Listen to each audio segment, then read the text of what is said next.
মাঝে উপস্থিত আছেন অতিরিক্ত কৃষি বিভাগ মহোদয় জনাব আতিকুর রহমান স্যার, আমাদের মাঝে উপস্থিত আছেন উপসাগর কৃষি কর্মকর্তা জনাব আমাদের এই পরিচিত মামুন সাহেব, আর আমি আপনাদের এই সংশ্লিষ্ট ব্লকে উপসাগর কৃষি কর্মকর্তা মোহাম্মদ সাহেব। তো আজকে যে আমরা এখানে যে উঠান বৈঠক করতেছি, এই উঠান বৈঠকের মূল উদ্দেশ্য হচ্ছে অনাবাদি প্রতি জমিতে পুষ্টি বাগান আমরা কিভাবে স্থাপন করতে পারবো এবং ওই অনাবাদি জমিটা আমরা কিভাবে ফসলের মানে শাকসবজির আওতায় এনে পারিবারিক পুষ্টির চাহিদা যে আছে সেটা আমরা কিভাবে পূরণ করতে পারবো, এই লক্ষ্যে আমাদের আজকের এই উঠান বৈঠক। এবং আমাদের সামনে আপনারা দেখতেছেন আমাদের একটা পুষ্টি বাগান আছে, এই কীভাবে করা লাগে, যা কিছু করা লাগে আমাদের উনি পুষ্টি বাগান যান উনি বলবে। তো আমি আমাদের এই আমার সিংরোল ব্লক থেকে আমি স্যারকে অভিনন্দন জানাই, ধন্যবাদ জানাই। স্যার আমাদের ব্লকে আসছেন, এই আমার ব্লকে এখানে পুষ্টি বাগান আছে, ওই পাশে আমাদের ধানের প্রদর্শনী আছে, আমার রোডের পাশে আরও পুষ্টি বাগান আমার এই রোডেই আছে, পাশাপাশি ওইদিকে আছে আমার এই ভুট্টা প্রদর্শনী, ওই পাশে ভুট্টা প্রদর্শনী আছে। আবার আজকে আমাদের একটা আমার রাজস্ব প্রদর্শনী সরিষা কাটতেছে এই রোডের উপরে, এই রোডের উপরে, হ্যাঁ জি ওই রোডের উপরেই। এই পাশাপাশি আমি এই বুড়ার যে এখন আপাত প্রায় রোপণ প্রায় শেষ পর্যায়ে, এটা পার্সিং কাজ আমি করতেছি। তো এই পর্যায়ে আমি এই জনাব এই আশিকুজ্জামান এই জসিমউদ্দিন ওনাকে আমি পুষ্টি বাগান সম্পর্কে, উনি পুষ্টি বাগান কীভাবে করছেন এবং পুষ্টি বাগান করে উনি কি লাভবান হয়েছেন না লস হয়েছেন, উনি কীভাবে করছেন এই সম্পর্কে আমি ওনাকে বক্তব্য রাখার জন্য সবিনয় অনুরোধ করছি।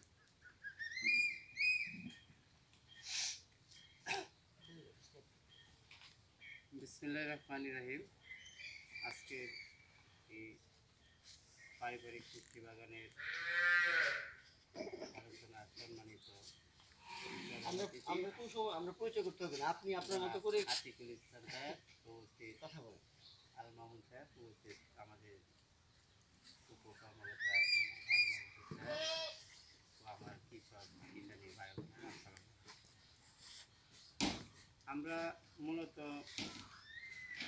এই পুষ্টি বাগানের যে সুযোগ সুবিধা এটা আসলে আমরাই মানে করে নিতে হইব, পাশাপাশি যেমন স্যারেরা আমাদের কিছু মানে সাপোর্ট দেবো আর কি। এই পুষ্টি বাগানের লাভ এবং এটা গুণগত হইলো আমরা যারা এই বিভিন্ন মানে শাকসবজি খাই বাজার থেকে কিনে আনি, এটাতে দেখা গেছে যে কৃষকরা অতি লাভের জন্য বিভিন্ন কীটনাশক ব্যবহার করে, বা মানে যে একটা বেগুন চাষ করে, বেগুনে কিন্তু সবচেয়ে হাই কমান্ড যে পাওয়ারফুল যে কীটনাশকটা এটা ব্যবহার করে, করলে পোকামাকড়ে ধরে না, বেগুনটা অনেক সুন্দর দেখা যায়। তো এই কীটনাশক কিন্তু বেগুনে ব্যবহার করার পরে কিন্তু 24 ঘন্টা বা 48 ঘন্টা একটা মেয়াদ এদের ভিতরে কিন্তু এই ক্ষেতে প্রবেশ করতে পারতো না কৃষক। কিন্তু দেখা গেছে যে আরব থেকে একটা ফোন দিল যে ভাই আপনার কত বেগুন আছেন, এই বেগুনের বাজার তো 100 টাকা কেজি হয়েছে। কারণ কৃষক কিন্তু এই আপনার যে ক্ষতি হইব এটার দিকে তাকাইতো না, তার লাভের দিকে তাকাইতো। তখন সে তাড়াতাড়ি লোকজন গিয়ে বেগুন টেগুনটা আরতে নিয়ে 100 টাকা কেজি বেঁচে আইলো, এরা আরো 20 টাকা 30 টাকা কেজিতে লাভ করলো। এতে কি আপনার আমার অনেক ক্ষতি করছে, হ্যাঁ, কিন্তু কৃষকে মানে লাভ করছে। যে আমরা যদি এই পারিবারিক পরিত্যক্ত জায়গার মধ্যে এই পুষ্টি বাগানটা মানে নিজেরা মানে করতে পারি, তাহলে এখানে দেখা গেছে এরম না আপনার 150 জায়গার উপরে যদি আমরা 5টা বেড বানায়া মানে 12 মাসেই এই জায়গা থেকে আমরা মানে শাকসবজি মানে চাষাবাদ করে আমরা এই যে 2-4 জন যারা ছোটোখাটো ফ্যামিলি আছে আমরা 12 মাসে এর থেকে মানে শাকসবজি খাওয়া সম্ভব। তো এগুলির মধ্যে কী করতে হইব, যে আপনার লাল শাক আছে, ডাঁটা শাক আছে, বেগুন আছে, পুঁই শাক আছে, এগুলি যদি আমরা করি দেখা গেছে একের পর এক মানে শাকসবজি হইতেছে, আমরাও টুকটাক খাইতেছি। আর আমরাও আমাদের মানে মনে করেন যে সকালবেলা ঘুমতে উঠলাম, উঠে হয়তো পুষ্টি বাগানে গেলাম, গিয়া দেখলাম যে কোনো একটু পানি দিতে হইব বা একটু আগাছা মানে পরিষ্কার করতে হইব। আবার সন্ধ্যার আগেও একটু যার দিয়ে পানি দিলাম যে গাছটা যেমনি এই রোগবালাই থেকে মুক্ত দেয়, এখানে আমাদের মানে কীটনাশক মুক্ত একটা শাকসবজি খাইলে। কারণ দেখা গেছে যে আমরা অনেক মুরব্বীরা আছে বা অল্প বয়সে কিন্তু অনেক মানুষের ক্যালসিয়ামের অভাব হয়ে যায়, কিন্তু আমরা যদি নিয়মিত পালং শাকটা আমরা করতে পারি তাহলে আমরা কিন্তু এই পালং শাক থেকে কিন্তু মানুষের মানে ক্যালসিয়াম তৈরি হয়। এই পালং শাকটা খাইলে কিন্তু মানে একটা মানুষের শরীরে ক্যালসিয়াম থাকলে এই হাঁটু ব্যথা কোমর ব্যথা এই ব্যথা মুক্ত একটা মানুষ চলাফেরা করতে পারে। তাহলে আমরা যদি এই শাকসবজি প্রচুর পরিমাণ মারাই করতে পারি এবং এই নিজেরা এই উৎপাদনের খাইতে পারি, তাইলে আমরা মনে করেন যে বাজার থেকে যে আমরা অজান্তে তারা যে এই চাষাবাদ করে বাণিজ্যিকভাবে চাষাবাদ করছে, এখানে যে পর্যাপ্ত পরিমাণ কীটনাশক ব্যবহার করছে, আমরা এই নিজেরা মুক্ত তাহার লেগে কিন্তু আমরা এই পারিবারিক পুষ্টি বাগানটা তৈরি করে আমরা নিজেরা শাকসবজিটা উৎপাদন করে আমরা খাইতে পারি। এই বলে আমার বক্তব্য শেষ করছি। আসসালামু আলাইকুম। ধন্যবাদ। আমাদের একজন পুষ্টি বাগান যিনি করছেন উনি কিন্তু বিস্তারিত কথাটা বলছেন। অনাবাদী বসত বাড়ি পারিবারিক পুষ্টি বাগান স্থাপন যেভাবে করছে আপনারা শুনছেন। আসলে মূল উদ্দেশ্যই হচ্ছে আমাদের কি পারিবারিক বসত বাড়ির আঙ্গিনায় এই যে পুষ্টি বাগান আছে তার এই বসত বাড়ি তার আঙ্গিনায় মানে উঠানো যে মানে বাড়িকে আমরা সাধারণত যেভাবে কথা বলি, এই বাড়িকে আমরা কি করছি, এই জায়গাটুকু অনাবাদী ছিল, আবাদ ছিল না, এটার আমরা 5টা বেড করে আমরা সরকার পক্ষ থেকে আমরা সামান্য একটা সাপোর্ট দিচ্ছি। উনি যে পরিশ্রম না করতো তার কিন্তু আমরা বীজ দিলাম, সব কিছু দিলাম, দিলেই কি হইলো, উনি পরিশ্রম করতে হবে। উনি কি করছে, সুন্দর করে বেড দিচ্ছে, 2 পাশে 2টা মাছা আছে, মাছার মধ্যে দেখেন বিভিন্ন যে আমাদের সিম আছে, করলা আছে, এগুলি লাউ আছে, এগুলি কিন্তু উঠাই দিছি। আমরা যদি আসলে এভাবে করি, 3টা মনে করেন যে আমরা জায়গাই নাই, 3টা বেড করেন, 3টা বেড করে আপনারা এগুলি করেন, শাকসবজি করেন, যাতে আমাদের বাজার থেকে কিনা না আসা লাগে। আমি বাজারে বিক্রি করব, কিনবো কেন, এদিকে লক্ষ্য রেখে আমাদের এই প্রকল্পটা চলমান আছে। আমাদের পাশে যে আল মামুন সাহেব আছে, উনি কিন্তু আচরণ করেছে, উনি কিন্তু সুন্দর সুন্দর অনেক এরকম পুষ্টি বাগান ওনার আছে, রাস্তার পাশেই আছে, আমি দেখি। তো আপনাদের মাঝে আরেকটু কথা বলবেন? আচ্ছা যাক, ধন্যবাদ। তো এখন আমাদের আচ্ছা যাক, আমাদের নান্দাইল উপজেলার অতিরিক্ত কৃষি স্যার মহোদয় আতিকুর রহমান স্যার, উনি কিন্তু খুব হাসি উজ্জ্বল, আমাদের সাথে খুব আন্তরিক, যেমন আন্তরিক আবার স্যারের আবার রাগও আছে, কিন্তু রাগ দেখছি না, কিন্তু রাগ আছে, কিন্তু সবসময় হাসি ঠাট্টা করিয়া এরকম কথাই বলে। এই মানে খুব কাছাকাছি, মনে হয় স্যার দূরে যায় এরকম না, সবসময় কাছাকাছি, খুব আন্তরিক। স্যার আমাদের মাঝে আসছে, আপনারা স্যারের মূল্যবান কথাগুলো আপনারা মনে রাখবেন, গুরুত্ব সহকারে শুনবেন। আমি আতিকুর রহমান স্যার মহোদয়কে ওনার মূল্যবান বক্তব্য রাখার জন্য সবিনয় অনুরোধ করছি। অনাবাদী প্রতিজীবনের বসত বাড়ির আঙ্গিনায় আয়োজিত আজকের উঠান বৈঠক অনুষ্ঠানে উপস্থিত আছেন আমার অর্থ ব্লকের সম্মানিত কৃষি কর্মকর্তা হারুনুর রশিদ, আর উপস্থিত আছেন পার্শ্ববর্তী ব্লকের সম্মানিত কৃষি কর্মকর্তা আল মামুন, এবং এখানে উপস্থিত কৃষক ভাই বোন। আসসালামু আলাইকুম। আমরা এখানে যে প্রোগ্রামটাতে আসছি দেখেন লাগেছে উঠান বৈঠক, তাই না? জি। মানে কি, উঠানে বসে আমি কৃষকদের সঙ্গে বৈঠক করবো। আগে বৈঠক করতো না, এটাকে এখন আমরা বলি সভা বা মিটিং করা, আর এক সময় আগে বলতো বৈঠক করা, তাই না? আমাদের যারা পুরনো যারা আছে একসময় বৈঠক করতো, তো ওইটাই উঠান বৈঠক। আজকের জিনিসটা হলো, আপনারা অলরেডি হারুন সাহেব কথা বলছেন, আমাদের সম্মানিত কৃষক ভাই কথা বলছেন, বুঝতে পারছেন যে কেন আমরা এখানে আসছি। এখানে পারিবারিক পুষ্টি বাগানের কথা বলতে আসছি। দেখেন জিনিসটা খুব সিম্পল, কিন্তু এটার ফলাফল খুব লাভজনক। কীভাবে? এখানে জসিম সাহেবই তো আপনার নাম না? আমাদের জসিমউদ্দিন সাহেব যে এখানে পুষ্টি বাগানটা করছেন, এই জায়গাটা কি আগে পতিত ছিল না? পতিত ছিল তো। উনি কৃষি কাজ করে থাকেন, উনি মনে করেন মাঠে ধান করেন, সরিষা করেন, গম করেন, ভুট্টা করেন। ওনার কোনো কৃষি জমি, কোনো জায়গা কি এই পুষ্টি বাগান করার জন্য তো কোনো জায়গা কি কম করা লাগছে? কম করা লাগে না। এই পুষ্টি বাগান করার জন্য ওনাকে খুব বেশি পরিশ্রম করা লাগছে। আপনি যখন ধান করতে যান, এখন তো ধান লাগাচ্ছেন, কি পরিমাণ পরিশ্রম! অনেক। এই শীতকালে সকালে বুড়ে উঠে যেতে হয় কাদার মধ্যে, তারপরে আপনার পানি দেওয়া, তারপরে আগাছা পরিষ্কার করা, আপনার কীটনাশক দেওয়া, পরিশ্রমের শেষ নেই। এবং দিন শেষে আমার কি পরিমাণ লাভটা, আমি বিঘা প্রতি 5,000 টাকা খরচ করলে হয়তো আমার 7,000 8,000 টাকা লাভ আসে। তাই ওটা নিশ্চিত না, কোনো সময় ধান মার যায়, দাম দর একটা ব্যাপার থাকে। মানে অনেক পরিশ্রমের পরে আমার মনে করেন, এবং কতক্ষণ সময় লাগে, কমপক্ষে 5 মাস না। এখন উনি যে পুষ্টি বাগানটা করছে একটু খেয়াল করেন, এই জায়গাটা পতিত ছিল, উনার এখানে কয় টাকা খরচ হয়েছে, আর উনি এখানে কি পরিমাণ পরিশ্রম করা লাগছে ওই ধানের তুলনায়? না, আমরা বাস্তব কথা বলি। একটা আছে যে আমি কথা বলতে আসছি, জোর করে কথা বলে চলে যাবো, এরকম না। জিনিসটা আসলে উপকার আসছে কিনা দেখেন, খুব কম পরিশ্রম করা লাগছে। এবং শাকসবজির কিছুদিন আগে কেমন দাম ছিল বাজারে? অনেক বেশি, খুব বেশি দাম ছিল না বাজারে? অনেক বেশি। দেখেন এরকম একটা বাগান, এটা কিন্তু একটা মডেল আছে, এই মডেলটাকে বলা হয় কালিকাপুর মডেল। কালিকাপুর মডেল কোত্থেকে আসছে? এই গ্রামের নাম কি? সিংরুয়েল গ্রাম, নাটোর জেলার একটা গ্রামের নাম হচ্ছে কালিকাপুর। ওই গ্রামের আপনার মতো কৃষকরা এই সিস্টেমে ওরা পুষ্টি বাগান করছে, একটা বাগান করছে। বাগানটা কি 1% জায়গার মধ্যে 5টা বেড করছে। 5টা বেড করে 5টা বেডে 5 ধরনের শাকসবজি।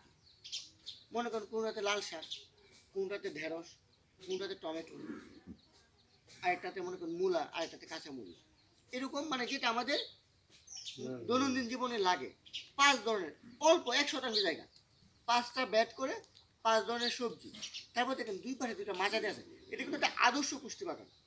নাম দিলে আদর্শ পুষ্টি বাগান কম আছে, হারুন সাহেবের পুষ্টি বাগান হচ্ছে একটা আদর্শ পুষ্টি বাগান। 2 পাশে 2টা মাচা আছে। মাচার মধ্যে দেখেন ওই যে ঝুলানো যেগুলো থাকে, লতানো গাছ, এরকম লতানো গাছগুলো। তাহলে দেখেন কয়টা ফসল এখানে আমি পাচ্ছি? 7টা ফসল। 5টা বেডে 5টা, মাচাতে 2টা, 7টা। ইচ্ছে করলে এখানে আরো ফসল করা যাবে। মাচাতে আপনি 2 ধরনের ফসল দিতে পারেন, করলা দিতে পারেন, লাউ দিতে পারেন, শসা দিতে পারেন, কুমড়া দিতে পারেন না? এবং এই যে 7 ধরনের, মানে আমার 7, 8, 9 ধরনের শাকসবজি আমি পাচ্ছি। এবং একটা ওই শাকসবজি, এইগুলো কি 5 মাস সময় লাগে? কোনোটা 2 মাস, 3 মাস। 3 মাসের মধ্যে ম্যাক্সিমাম শাকসবজি আমি কি করতে পারি? আপনার 40 দিনেও তো, লাল শাক তো আমি 40 দিনে আমি হারভেস্ট করতে পারি। তাহলে অল্প সময়ে আমার প্রতিদিনে যে দৈনন্দিন গড়ে যে শাকসবজি তরকারির যে খরচটা, এটা কিন্তু ইজিলি আমি এখান থেকে নিতে পারি। এটা কি বাস্তব কিনা? কোনো অবাস্তব কথা? এটা কি কাল্পনিক কথা বলেন? এবং প্রতিদিন আজ থেকে আমি এখন হয়তো বা কিছুটা শাকসবজির দাম কমতে পারে। কিছুদিন আগে কিন্তু আপনার বাজারে গেলে 500 টাকা নিচে শাকসবজি কিনে আসে গেছে, ঠিক আছে না? এই সাপোর্টটা কিন্তু আপনি এখান থেকে পাচ্ছেন। এবং এটা এই যে দেখেন, আমরা আপনাদেরকে আজকে বীজ দিব। বীজের প্যাকেটের দাম কত? 20 টাকা, 30 টাকা সর্বোচ্চ। আপনি প্রতিদিন তো চা সিগারেটের খরচ চলে যায় 50 টাকা। এটা দরকার হচ্ছে এটা সদিচ্ছার অভাব, ইচ্ছার অভাব। নিজেকে পরিবর্তন যদি আমি করতে চাই, এবং এটার ইফেক্টিভ। আপনি আজকে মনে করেন খরিফ 3টা মৌসুম, তো ধানের মৌসুম হচ্ছে 3টা, আউশ, আমন, বোরো। এখন যেটা আমরা করতেছি বোরো ধান, আমন যেটা আমরা যেটাকে আগুন নেবো, এটা হচ্ছে আমন ধান। কৃষি কি শুধু ধান? ধান তো না, কৃষির মৌসুম কিন্তু 3টা। একটা বলে খরিফ 1, খরিফ 2, আর এখন চলতেছে রবি। এই 3 মৌসুমেই কিন্তু আমি এখানে কি করতে পারি? শাকসবজি করতে পারি। একটা উঠলো তখন আরেকটা লাগাই দিই। এইভাবে কিন্তু দিনের পর দিন এটা আপনি সারা বছর, 5 বছর 10 বছর ব্যাপী আপনি যদি চালায় যান, এখান থেকে আপনি আপনার পরিবারের যে শাকসবজির খরচটা, যেটা সংসার খরচটা, অনেকাংশে সেভ হয়ে যায়। কৃষকরা কিন্তু আমি মনে করি সমাজে সবচেয়ে অবহেলিত মানুষ। কেন জানেন? ওনারা সবচেয়ে বেশি পরিশ্রম করে, সবচেয়ে কম লাভ। আমার সঙ্গে আপনার একমত? একজন মাটি কাটার শ্রমিক 6 ঘন্টা কাজ করলে কত টাকা পরিশ্রম পায়? একদিনে 800 থেকে 1000 টাকা পায়। আপনি গিয়ে দেখেন, হ্যাঁ কমও পায়। কেন এরকম পায়? আমার কৃষক কি পায়? কৃষক 6 মাস, 5 মাস, 3 মাস কাজ করে 5-7 হাজার টাকা, মানে এবং লস হয়। মানে কৃষক হলো কি জানেন? পরিশ্রম বেশি করে এবং লাভ কম পায়। এই জন্য আপনাদেরকে লাভজনক কৃষি দিকে যেতে হবে। যেটা করেন ট্রেডিশনাল ধান বা অন্যগুলো করবেন, কিন্তু এইগুলো কি দেখেন খুবই লাভজনক। অল্প আমার ইনভেস্টমেন্ট, কিন্তু আমার সংসার খরচা চলে যাচ্ছে। শুনেন, আপনার কৃষিকাজের উপর আপনার সারা বছরের খরচ নির্ভর করে না? ছেলেমেয়ের পড়াশোনার খরচ, কাকে বিয়ে দিবেন, চিকিৎসা, ডাক্তার দেখাবেন, সব কিছু নির্ভর করে না? তো এই যে প্রতি জায়গাটাকে আপনি ব্যবহার করেন, দেখেন আরেকটা কাজ করতে পারেন। আমরা ওই যে ফলের চারা দিচ্ছি, এখানে 3 পাশে 3টা ফলের চারা লাগাই দিতে পারি, 3টা 6টা। আমরা আপনাদেরকে 2টা করে দিচ্ছি। যেমন মনে করেন আম অথবা কাঁঠাল, একটু খেয়াল করেন, আম অথবা কাঁঠাল, পেয়ারা, এই যে বড়ই আছে এখানে, তারপরে আপনার আমলকি আছে, জলপাই আছে, লেবু আছে, এই যে কামরাঙ্গা আছে। আমি কয়টা বললাম? 6 থেকে 7টা বললাম, চারা বললাম না? আপনি কি খেয়াল করছেন? এইগুলো যদি আপনি লাগান সারা বছর কোনো না কোনো ফল যে আপনি পাবেন। মানে আপনি যদি 6টা আম লাগান তাহলে তো সারা বছর পাবেন। মানে এইভাবে মিলায়, মানে একটা পেয়ারা লাগাইলেন, জলপাই লাগাইলেন, বড়ই লাগাইলেন, কামরাঙ্গা থাকলো, আম থাকলো, আম অথবা কাঁঠাল একটা থাকলে এগুলো, তাহলে দেখেন সারা বছর কিন্তু আপনি কোনো না কোনো ফল পাচ্ছেন। এবং এই ফলগুলো মৌসুমি ফল, খুবই পুষ্টিকর ফল। আমাদের প্রতিদিন কমপক্ষে একটা করে ফল খাওয়া উচিত। এটা আমাদের স্বাস্থ্যের জন্য, বিশেষ বাচ্চাদের জন্য খুবই উপকারী। আমরা দেখেন, আমরা তো খাই শুধু ভাত রুটি, কিন্তু ওইগুলার কি কাজ? ভাত বা রুটি ওরা আমাদের দেহে শক্তি দিবে, শক্তি। আর এই যে মাছ, মাংস, দুধ, ডিম, ওরা হচ্ছে আমাদেরকে মানে বৃদ্ধি করে। এখনকার বাচ্চারা তো খাটো না, খাটো বাচ্চা খুব কম না? খাটো বাচ্চা আগের মতো আছে? কেন না? কারণ হলো এখনকার বাচ্চারা প্রচুর পরিমাণ ফার্মের মুরগি খাচ্ছে, দাম কম, প্রচুর পরিমাণ পাঙ্গাস মাছ খাচ্ছে। একটা বাচ্চা প্রতিদিন 2-3টা ডিম খাচ্ছে। এগুলা তো সব প্রোটিন বা আমিষ, এগুলা কিন্তু বাচ্চাদেরকে কি করে? বৃদ্ধি করে। আগে একটা ডিম 3 জনে মিলে খায়, ঠিক আছে কিনা? আগে মাছ মানে মাংস বলতে ছিল আপনার মুরগি, এত কি আমার ফার্মে মুরগি ছিল? কিন্তু এখন তো এগুলো এভেলেবল, এই জন্য বাচ্চারা সবাই দেখবেন লম্বা হয়। কিন্তু ভাত, মাছ, মাংস এইগুলা কিন্তু রোগ প্রতিরোধ ক্ষমতা খুব কম। রোগ প্রতিরোধ ক্ষমতা মানে আমার রোগ হবে না, আমি সুস্থ থাকবো, সেটাই তো সবচেয়ে গুরুত্বপূর্ণ। এই রোগ প্রতিরোধ ক্ষমতা আছে শাকসবজি এবং ফলমূল। আপনি যত বেশি শাকসবজি খাবেন, যত বেশি ফলমূল খাবেন, আপনি তত বেশি আপনার শরীর সুস্থ থাকবে, বাচ্চাদের ব্রেন ডেভেলপমেন্ট করবে। শুনেন, এই প্রোটিন মানে আমিষ, আমরা কিন্তু পাইলে অনেকে ½ কেজি মাংস খেয়ে ফেলি, কিন্তু বেশি খেলে কিন্তু সমস্যা আছে। নিয়ম আছে যে আপনার ওজন যত কেজি তত গ্রাম আপনি আমিষ খেতে পারবেন। আপনার ওজন 70 কেজি, আপনি 70 গ্রামে পর্যন্ত মাছ অথবা মাংস খেতে পারবেন। বা ভাত খাওয়ার একটা নিয়ম আছে, টোটাল খাবারের অর্ধেক ভাত, বাকি অর্ধেক থাকবে শাকসবজি বা তরকারি। এগুলো বেশি খেলে ডায়াবেটিস হবে বা আমরা মোটা হয়ে যাব, আমাদের ফ্যাট জমবে। কিন্তু শাকসবজি ফলমূল যত বেশি খাবেন তত বেশি আপনি কি পাবেন? পুষ্টি পাবেন, আপনার শরীর সুস্থ থাকবে, রোগ প্রতিরোধ ক্ষমতা বাড়বে। এই কথাগুলো কি অহেতুক কথা বলেন তো? না, এখনকার ম্যাক্সিমাম মানুষ দেখবেন শেষ বয়সে গিয়ে ক্যান্সারে আক্রান্ত হয়ে মারা যাচ্ছে। স্বাভাবিক মৃত্যু কম হচ্ছে, কারণ কি? আমাদের রোগ প্রতিরোধ ক্ষমতাটা কমে যায়। আমরা শাকসবজি ফলমূল খাই, আমরা দোকান থেকে কিনে এটা খাই সেটা খাই, যেগুলো আমাদের কোনো উপকার করে না। আমি কি বুঝাতে পারলাম? এই জন্য এটা অত্যন্ত গুরুত্বপূর্ণ, একটু সদিচ্ছার হবে। এরকম যদি আপনার জায়গা কম থাকে, আপনার যতটুকু জায়গা আছে ওই জায়গায় আপনি শাকসবজি চাষ করেন না। আপনার ঘরের চালে আপনি এই যে লাউ, সিম, লতানো গাছগুলো লাগান না, এই ঘরের যে ইয়ের মধ্যে আপনি 2টা গাছ লাগাই দেন না, তাহলেও তো তাতে আপনার কিছুটা উপকার হবে। আর এখনকার গাছগুলো তো 1-2 বছর পরে ফল পাওয়া যায়। আমি কি বুঝাতে পারছি? এর বাইরে আমি জাস্ট কয়েকটা কথা বলি। এই যে বাগানটা আছে, এখন 12টা বাগান, রোদ করতেছে বলে এই বাগানে শাকসবজি হয়। যদি আজকে ছায় এখানে লাগাতেন এতটা শাকসবজি হইতো? কারণ গাছের খাবার হলো সূর্যের আলো, সূর্যের আলো থেকে গাছ খাবার নেই। এখন বাড়ির অনেক জায়গা আছে যেখানে তো ছায়া পড়ে, পড়ে না? ওই জায়গায় আমি কি করতে পারি? ওই জায়গাটা আমি কাজে লাগাতে পারি। ওই জায়গায় আমি আদা হলুদ করতে পারি, ছায়াযুক্ত স্থানে আদা হলুদ। এবং নতুন একটা টেকনোলজি, সেটা হলো বস্তায় আদা চাষ। কেউ করছেন এখানে? দেখছেন? এটা এত লাভজনক, খুবই একটা লাভজনক। আপনার এই যে ছোট বস্তাগুলো, এখানে মাটি দিবেন, একটু জৈব সার দিবেন, মানে গোবর সার দিয়ে 20 গ্রাম 25 গ্রাম আদা যদি লাগাই দেন, খুব সুন্দর। এই যে সামনে আর 2-3 মাস পরে, আমার 1-2 মাস পরেই তো আমার বস্তা করে, এটা এত লাভজনক। শুনেন, এটা তো আপনি আপনার ঘরের এখানেও রাখতে পারেন, এখানেও রাখতে পারেন। মানে এটা কি খুব জায়গা লাগবে? কিন্তু কতটা লাভজনক শুনেন, আপনি যদি 100 বস্তা, কথার কথা 50 বস্তা আদা চাষ করেন, 50 বস্তা, আপনি কমপক্ষে এখানে 5-6 হাজার টাকা আদা পাবেন। আর আপনার খরচ হবে সর্বোচ্চ 500 টাকা। এখানে মানে কত অল্প পরিশ্রমে আমি কত লাভজনক পাচ্ছি। এই জায়গাগুলোকে কিন্তু আপনি যে স্মার্ট কৃষক, এটা কিন্তু কাজে লাগাতে হবে। আবার যেখানে একটু স্যাঁতস্যাঁতে জায়গা পানি থাকে সবসময় সেখানে কচু করতে পারি। মানে এইভাবে করলে কি হবে, আমার কোনো জায়গায় কি হবে না, ফাঁকা থাকবে না, প্রত্যেকটা জায়গায় আমার কি হবে, ব্যবহার করা হবে। আমি তো কৃষিকাজ তো লাভের জন্য নাকি, তা আমার কথাগুলোকে আপনারা বুঝছেন। আমি কিন্তু মানে এই জিনিসগুলো যদি আপনারা করেন, এখানে তো সবার পুষ্টি বাগান নাই, আমরা সবাইকে তো দিতে পারি না। সরকার 5 জনকে দিবে, এটা দেখে 500 জন ইউজ করে, এটা তো সরকারের দিতে পারে, বুঝেন না। এই যে উনি পুষ্টি বাগানটা করছে, এটা দেখে যদি আপনারা উদ্বুদ্ধ হন, খুব বেশি খরচ করবেন।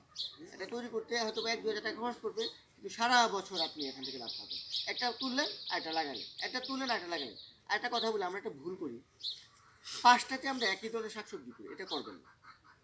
মনে করেন একটাতে লাগালেন পুঁই শাক, একটাতে লাল শাক, একটাতে কলমি শাক, মানে 5টা শাক লাগালেন, তাহলে এটা হইলো, মিলিয়ে লাগাবেন।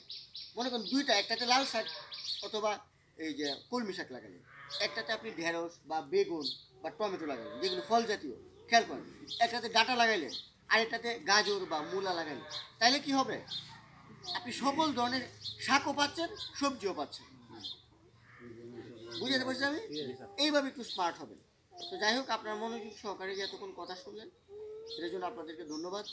আমি আশা করব আপনারা আমাদের মাঠ পর্যায়ে আছে সাহেবরা আছেন, ওনাদের পরামর্শ নিয়ে এবং ওনাদের পরামর্শ মতো আপনারা ফসল চাষ করবেন, নিজেদের ভাগ্যের পরিবর্তন করবেন। এরপরের বার যখন আমি সিঙ্গলে আসবো, আমি আশা করব আর এর চেয়ে বেশি পুষ্টি বাগান দেখবো, এবং অবশ্যই প্রত্যেকের ঘরে কমপক্ষে 10 বস্তা 20 বস্তা আমি বস্তা আদা বা 50 বস্তা আমি বস্তা আদা দেখতে পাবো। করবেন না এটা? ঠিক আছে, সকলকে ধন্যবাদ। এখন আমরা 2 জনকে, জাস্ট একজন পুরুষ একজন মহিলাকে, এটা আমি একটু বিতরণ করে চলে যাবো, পরে হারুন সাহেব আপনার করে দিন, ঠিক আছে? একজন আসেন, পুরুষ একজন আসেন, খুলে একটু চারা নেন, একটা চারা, পেঁপে চারা আনছেন? 2টা পেঁপে চারা একটু দেন। আচ্ছা, ওনাকে দেই, একটু পরে আসেন, একটু বস, ওনাকে দেন। হ্যাঁ, চারা একটু তুলেন, আর পেঁপে চারা একটা চারা এখানে রাখেন, একটা চারা এখানে রাখেন। এটা হাতে নেন, হাতে নেন। ওইদিকে রাখেন, ওইদিকে।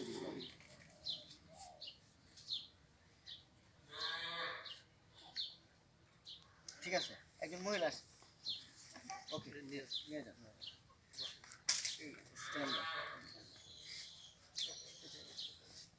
সাইডে রাখেন।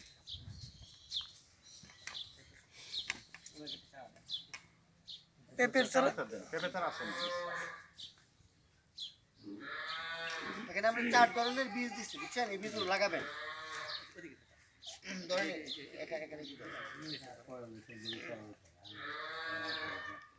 ডিস্ট্রিবিউশন করে দেন, আর ওনাদের যে নাস্তা দিয়ে দেন। আমার নাস্তা লাগবে না, আমার নাস্তা আছে।